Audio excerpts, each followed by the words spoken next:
Yeah, it looked like you could write him off at the beginning of the race, but they worked on it, made a lot of changes, and put him right back in contention. Great job of that team. This is the first win in NASCAR sprint competition for Toyota at Pocono. Tough little track to win on, big track to win on. I had some help. The big man upstairs.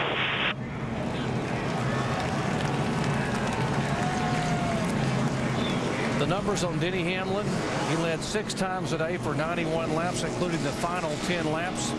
He has come from 12th in the point standings 7 races ago to now be 5th overall.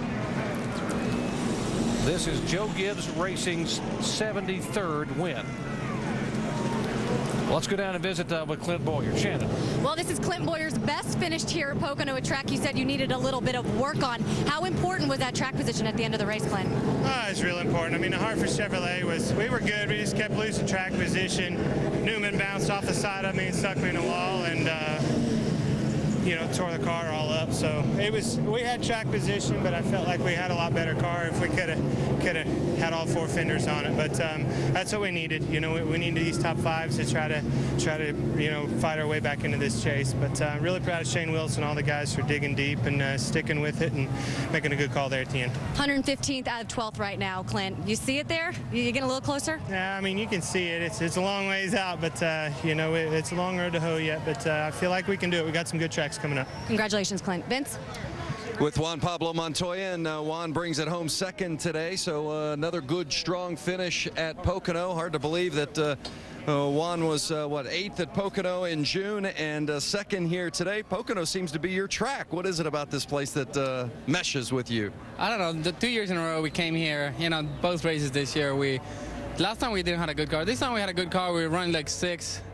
And I came in, overshoot the pits a little, and it wasn't a big deal, lost a couple of places and went out running, and we felt like we had a loose tire. So we came in, fixed that, and, to get the ground back, it's so hard to pass people. We were making ground, but, we had a great strategy. We had good fuel mileage. Everybody at this Target Chevy did an amazing job today. Real quickly, Casey Kane came down and had some angry words for you. What was that about?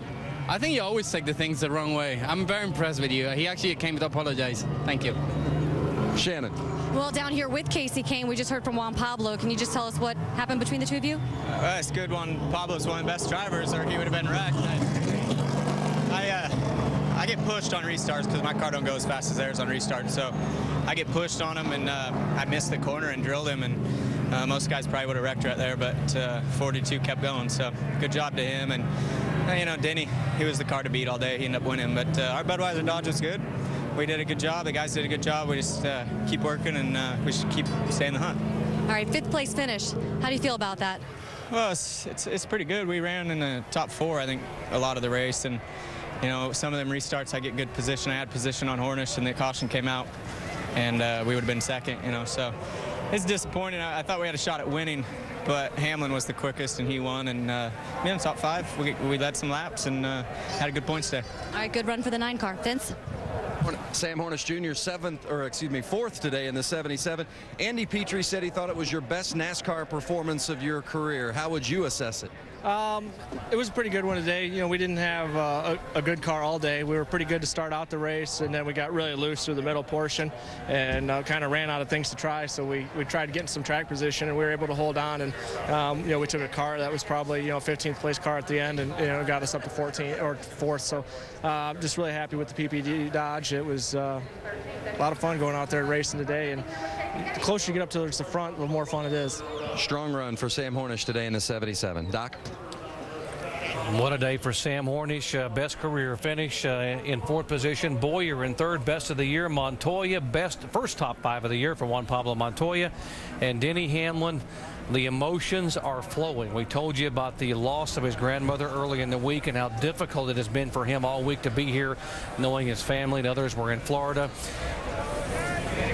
And had not been to Victory Lane, and now he is there.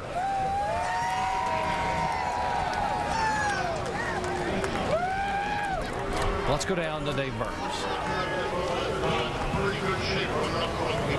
Seen a lot of hugs down here, guys. And Denny taking some time in the car even before he got out. Can you begin to explain what this means to you, Denny?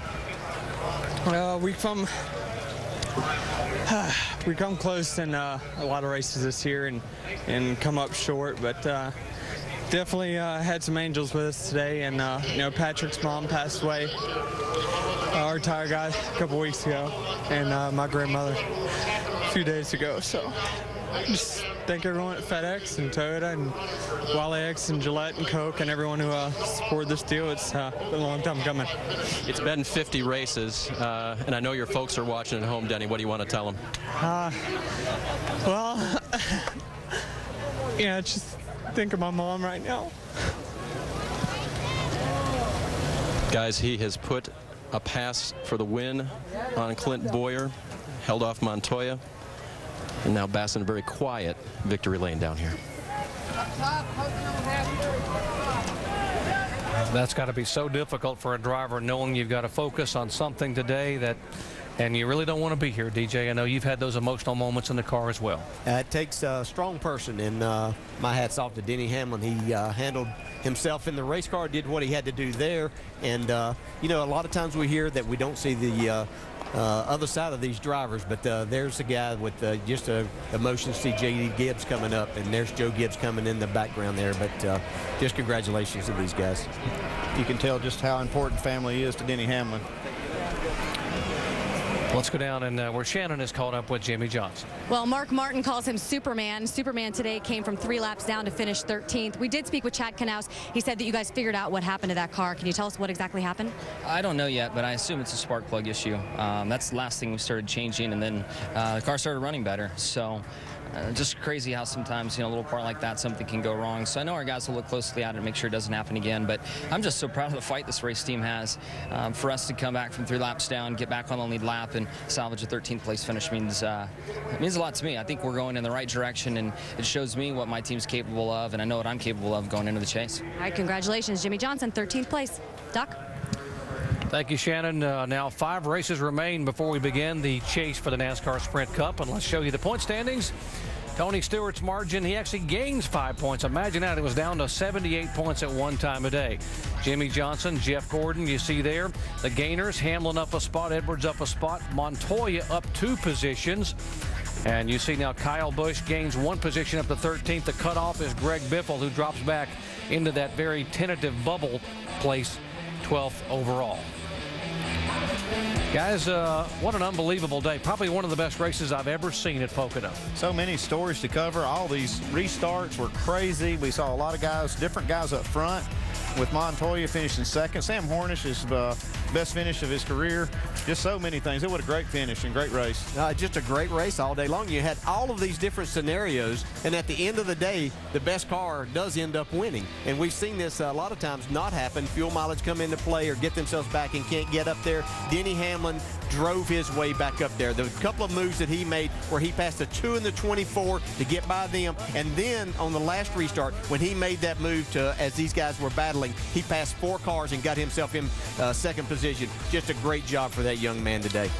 Denny Hamlin becomes the 12th different winner here in 2009, and that equals the entire season a year ago. So much parity, so competitive here in the NASCAR Sprint Cup Series.